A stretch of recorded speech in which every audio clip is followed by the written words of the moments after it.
What's going on, everybody? It's your boy Bryce with the Real Squad. It's your boy Al here, man, with the Real Squad. We back at it. Back at it again with a fresh review. And today we got Shazam, Fury of the Gods. Shazam, or Shazam 2, whatever you want to call it. Whatever. Directed by David F. Sandberg, stepping back into that Shazam box. Yes, sir. And we got Zachary Levi, Asher Angel, Lucy Liu, Helen Mirren, Megan Good, Adam Brody, Jack Dylan Grazer. How you say my man's name? Jimin Husun. Yes, my man. But mostly returning stars from the first one, other than Lucy Liu, Helen Mirren, and Rachel Zegler. Is that her name? Yes. Okay. Rachel Zegler. Okay. First things first. We're gonna do a non-spoiler review in the beginning, and towards the end, we'll start doing some spoilerly talk towards the end. Yeah, man. It's some things we got to talk about as far as post-credit scenes and you know, just some small details. Yeah. But I'm gonna go first. Just give you my impressions.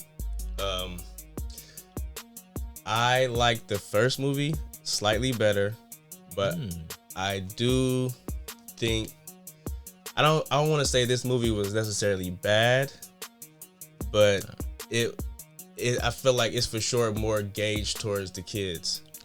Like, I think that if you take your kids to go see Shazam 2, they are gonna have a ball. Like, this was very funny. Facts. Definitely a lot of laughs. I like this better than Ant-Man as far as the entire movie. Yeah, exactly. I'm like, to keep it 100, I just liked it more. Yeah. The only thing I will say for me is the tone of the movie was just off at some points. There was a lot of moments where people, I'm just gonna go ahead and say it, people were dying. People died in this movie. A lot of people died. Now it wasn't, I wouldn't say it was played up for laughs, but it wasn't like so serious. It could have been like a music or like I get what you're saying. What is it called? Yeah, like a music choice in the background. Yeah. I don't know, but it was a couple of times I'm like, oh shit, like they like, actually taking it there. I can't like Yeah. if they wanted to, this could have been close to R because how hard they was going with the destruction in here. Yeah. And I just had to say it, like, these kids is not the greatest at saving people, but they are cool superheroes. Like, the costumes look amazing. The whole concept of the Shazam family is amazing. You got Zachary Levi and Asher Angel, who play Billy Batson, and his brothers and sisters, foster kids, obviously. They are the Shazam family. And so I felt like the movie worked best when it dealt with that family aspect and trying to have, well, Billy trying to come to terms with everybody getting older and maybe wanting to go their own way and do certain things on their own. And him trying to, what's the word? Like, accept the fact that just because that's happening doesn't mean that the family's gonna necessarily break up. Yeah. So I had some of the same like feelings about it. From the beginning, you know, it was like he said, I don't know. I like this movie a lot. The first one was like, you know, it's an introduction to the series, and we got to, you know, experience Shazam for the first time. And I feel like the villains were like kind of like the same as the first one. Like, I didn't like. I mean, this time they had, you know, in the trailer you seen they had a dragon. So yeah, they posted a lot of stuff in the trailers actually. Yeah, they posted a lot of stuff. Even I heard that they posted even like, you know, the surprise cameo we got in there. You could go ahead and say it because it was definitely in the trailer. Yeah, they shouldn't have showed Wonder Woman in the trailers or a TV spot, whatever you want to call it, because her popping up was hella tight. Yeah. But it would have had a better impact if they wouldn't have shown us that already. Because I was, you know, watching movies a lot. I'm waiting for that moment to happen, and it kind of messes something up because it didn't happen yet. So you were still waiting for that to happen. Like, okay. Exactly. So we'll talk about that maybe a little bit more in spoilers. But you go ahead. Yeah, and I feel like at this point they had a lot of chemistry, like as far as the sibling or the foster sibling. Yeah, that was dope. Yeah, between, and then it was good. Like the aspect of them, like he said, trying to figure out what's gonna happen in the future, and because he's turning 18 or whatever, and him and his sister having kind of a having their thing going on where he's trying to be too controlling or whatever. It's all that type of stuff. So it was good. I actually liked it. I enjoyed myself. You enjoyed it better than the first one? I mean, it's been a minute, but yeah, it's been a minute, but I mean, recency bias, I kind of did. Okay. I want to do a quick shout out to Megan Good because I felt like she was able to capture the childlike playfulness in her character more so than Billy did and the rest of the crew or whatever. I know in the first movie, Zachary Levi did an excellent job on playing like a teenage boy, but man, Megan Good played this little girl Darla so well. Like, it was so entertaining. Like, she was hilarious. And my man Jack Dylan Grazer as Freddy, he was more on point. Like, the older he gets, the funnier he's getting. Like, his comedy timing is really good. I was surprised on how many times I was laughing. I thought I was gonna be a lot more corny. Like, I really liked him. He was like going. He was the highlight of the movie for sure. Megan Good, like, I definitely agree with you. She did do really well in her, but I feel like, I don't know, I just didn't like. I didn't really like the direction of the character. But I think she did really well as to what she had to do. But it's just kind of silly to me. Like, it's like a grown woman acting like, I get it, it's supposed to be like that, but I don't know, it's just silly to me for some reason. Like, I couldn't get into it. Maybe because I think I'm a Megan Good fan. Like, she bad. I feel you. Yeah, she was bad. So it might be awkward to see her play such a. She still was fine, because like I said, she fine, but it's like she acting like a kid. So she was like, killing it. I can't really be like, oh yeah, she bad, and then knowing she like a kid. I feel you on that. I feel you. I wanted to bring this up because this bothers me. This bothers me in a lot of movies when you have movie bullies. Oh yeah. The fact that they get away with practically murder in these movies, dude, is insane. The bullies that bully Freddy, like, he's already handicapped. Right. And they do some ridiculous shit. And what do you know? There's a teacher right there watching the whole thing, knowing what's happening. And it's played up for like, oh yeah, you guys get out of here, leave him alone. Like, like it's just cool. Like, they would have been suspended, expelled. Right. There's no way you would get away with the things they did. They bent his cane. Yeah, they did a lot. Punched him out. They was about to put him in a garbage can. Like, the teachers seen majority of that, and the way they played it off was horrible. Like, they was guilty as hell. Like, red-handed. Stuff like that would take me out of a movie real fast. Yeah. But Freddy, like I said, he's such a good character. Yeah. And he made it funny for what it was. Right. I feel like it was a lot of things like that too, though. Like, it was a lot of like micro stories that they didn't really flesh out. Like, they didn't really get, like you said, the bullies. Like, we don't even know what happened to them. Like, they brought them up like one other time in the movie when she was saying, like, Oh yeah. The girl he was protecting, which is, well, we'll talk about that in spoilers. But there's a girl he's trying to protect, and like, it's just they didn't hash it out. It was like they kind of abruptly just stopped a lot of the stories that they had. It was a couple of times where it was like that. And we'll get into that later. Any other old movies, those bullies would have got it coming to them, or they would have had some type of like turnover or something like that. It'd at least been a scene where you'd be like, oh, there go the bullies, and then they like upside down and like something happens. Something happened to them. You know what I mean? But this was surprisingly like a 2-hour movie. I kind of started to feel it in the middle, but like I said, it was more so of the kids or the Shazam crew interaction with each other that made it more so entertaining.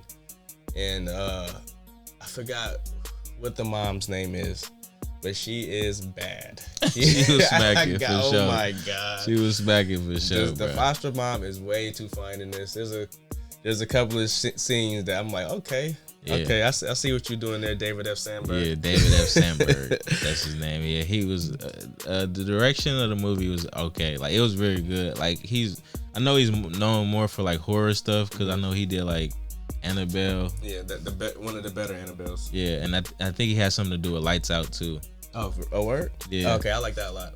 So he got more of a horror background. You could kind of tell that in the movie. Like, it was a lot of horror aspects in the movie where it was like, you know, even like, we'll get into it later, but they even made like a mythical creature. They had a whole bunch of mythical creatures, but they made one of the mythical creatures that we know as like good and like always happy and stuff.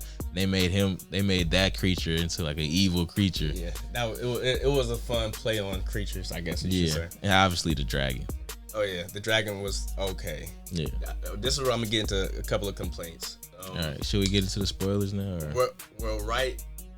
I guess we can. Yeah, this is spoilers. Okay, yeah, let's get into it. If you haven't seen the movie, you don't want to be spoiled, now would be a good time to back out because now we're gonna dive into some spoilery territory. Complaint: Helen Mirren, great actress, love her a lot. Has amazing roles, and she still acted amazingly in this. But it was unnecessary. I feel like she was one of the daughters of Atlas, along with Lucy Liu and Rachel Zegler. Yeah. She is just so old.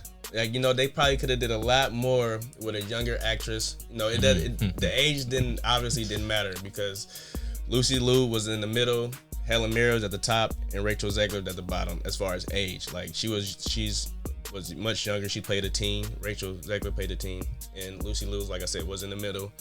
But I feel like you could have got more of an impact with the fight scenes if it would have been somebody other than Helen Mirren. Because like I said, she's so old. So I mean, at any moment in my head, I'm like, she's about to break.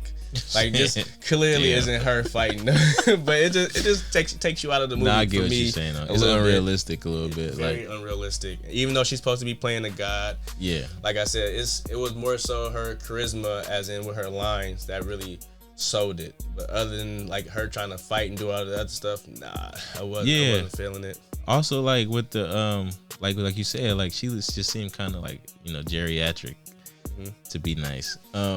And then like the youngest daughter, she was like 6,000 years old, but she was still young. Yes, like I said, it didn't matter. So it's like it don't like why does she look? Because they even brought that up in the movie. It's like it's kind of like, why are you, like, you know what I'm saying? Like, because when her and Freddie, Freddie was like kissing and stuff, the mom had said something like a joke. This is kind of I feel like this is a little inappropriate. Yeah, it's kind of inappropriate because like she's 6,000 and he like not even 18 yet. Right. So that was funny, and but it like he was saying though, it's like why they couldn't, like, I mean, I get it, you want the actors you want, or you get the actors you can get.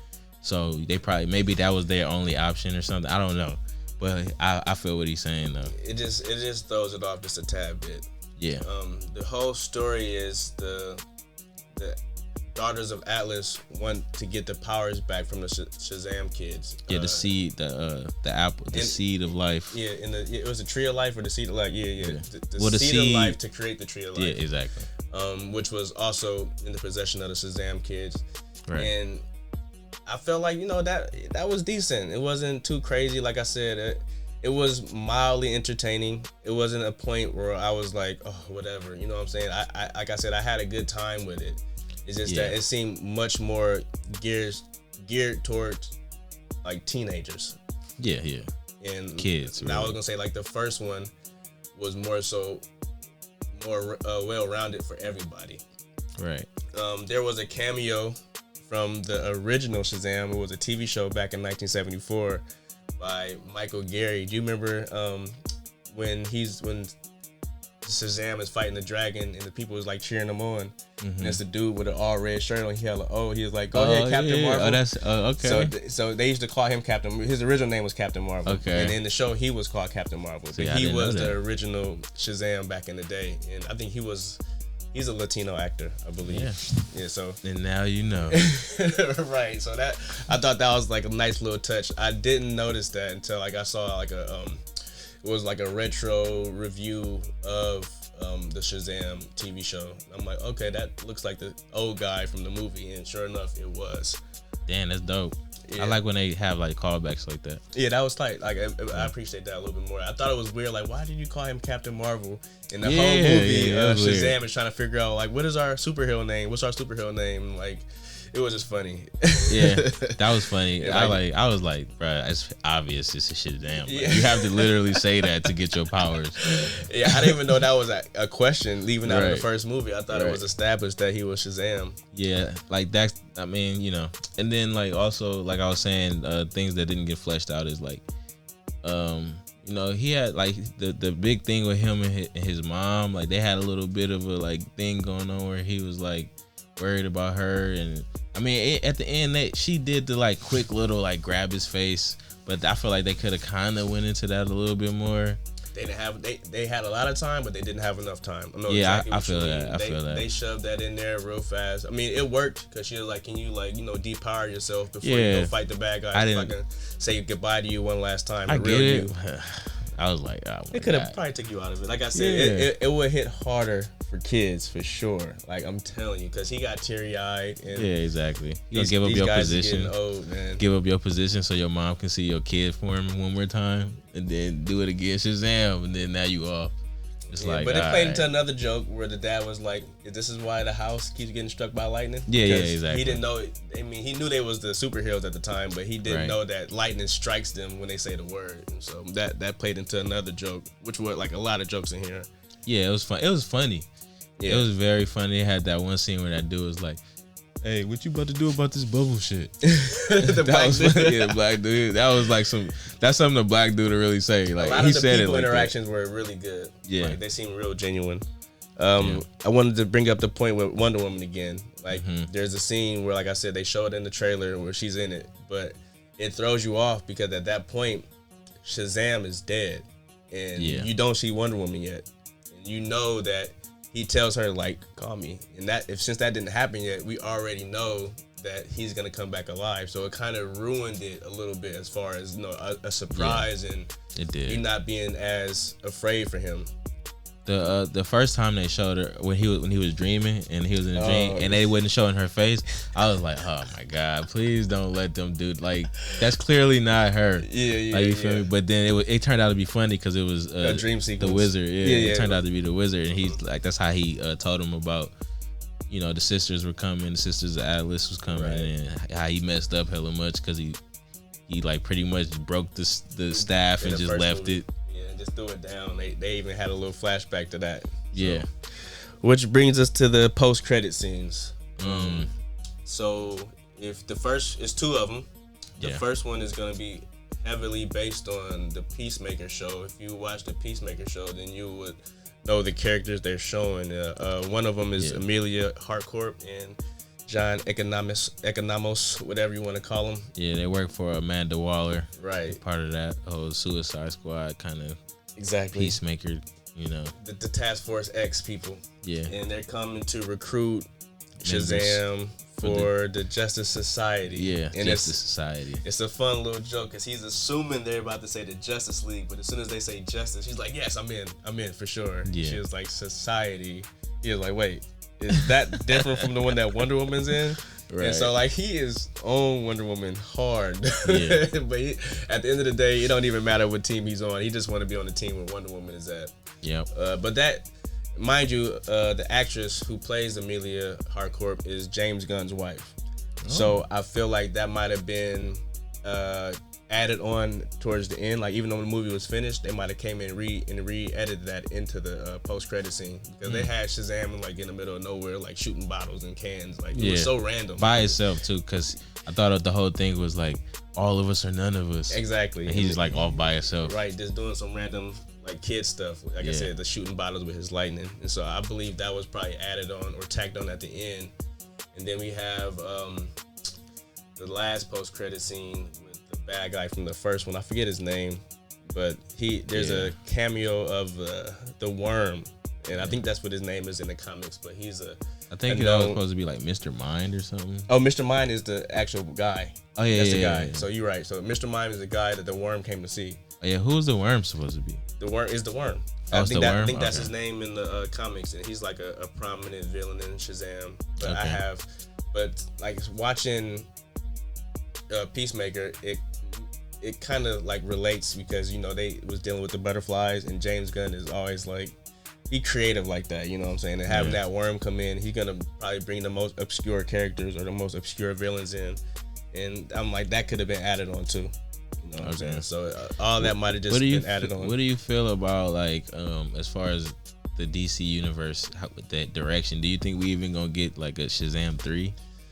It might be like, since they said Justice Society and not Justice League, it might be like he mentioned something about Elseworlds, like having like the Batman would be, it's not in the DCU, but it's a part of the DCU. Okay. And it's gonna be an Elseworld story. Okay. So I think Shazam has the capability of being a Elseworld story if they want to go into that direction, which they alluded to another movie with the post-credit scene. So I don't see, and maybe we'll finally get him with The Rock. You know what I'm saying? I was just about to say that, like, The Rock didn't want to be in this movie. That is so disappointing. Yeah, he didn't want to. It could have happened. It could have happened easily in this movie, but he decided not to.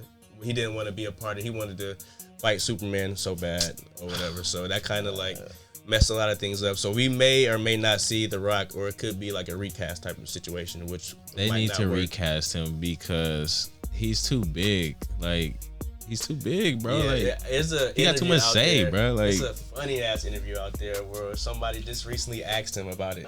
Henry Cavill, you brought him back, but now they're saying he's not playing Superman. What do you say to that? What's your reaction? You know. And he's like, I'll try to play the clip, but it's funny as hell, bro. It's so random because he's like, he gets stuck on the red carpet. Like, so what happened with that? And it's just like, it's the most awkwardest thing because he's really trying to figure out what to say, but he has nothing to say. Basically, he like, I don't want to be with this rookie. I don't even know this guy. I want to be with Superman. He didn't want to play with the kids, I guess. Yeah, so, bro. Like, come on, Rock, bro. You was the Tooth Fairy, bro. Like, let's be humble, bro. He was a fan of the Zack Snyder Justice League, which they were already going away from. So, and that was like a more darker take on the characters. Yeah. But let's go ahead and rate this. I'll go first this time. Okay. I'm going to give this a real decent movie, a high a low 7. It's still a 7. Because that's exactly what I'm going to give it. What, decent movie? The real decent, bro. Like 6. I thought you was going to go a little higher than me. Nah, bro. Like, nah. I respected it. You know what I'm saying? It wasn't terrible. No, that's what I'm saying. Like, the kids, like, if you got kids, they're going to love this. You know what I'm saying? And like I said, I'm an adult, and I had fun. Like, I wasn't disappointed. It just wasn't what... It's not the type of movies that I would, or superhero movies I'm going for. So, you know. There's a lot of, like, plot devices and, like, just things happening just because, like, so, I mean, as an adult, it's, like, hard to look past that. So, and you got all the kids slaying and stuff like that. Yeah, all the kids slaying, all the kids stuff happening. So, like, yeah, as an adult, it's hard to look past that. But as a kid, I can see how you would have a great time. Yeah. So, I mean... That's how the real squad feels, man. So if you guys check it out, or are you guys going to go check out Shazam? I'm pretty sure the ratings are going to be all over the board with this one. Try not to go too hard. Like, at the end of the day, I know it's not exactly like how the comic books and the cartoons was, but Shazam is for sure geared more towards the kids. So don't go too hard on my boy. Yeah. But if you're going to go check it out, make sure you guys comment below on what you think. And if you guys are new here, please hit that like and that sub button. The channel is constantly growing, man. We appreciate it. And then also hit that notification bell, man. Hey, man. So you can see when we coming out with new stuff, and then you can help us out, man. Hey, as soon as we drop, you'll know. Exactly. But it's been real with the Real Squad. Thanks for keeping it real. Thanks for being real. And it's been real. And we are out. Peace.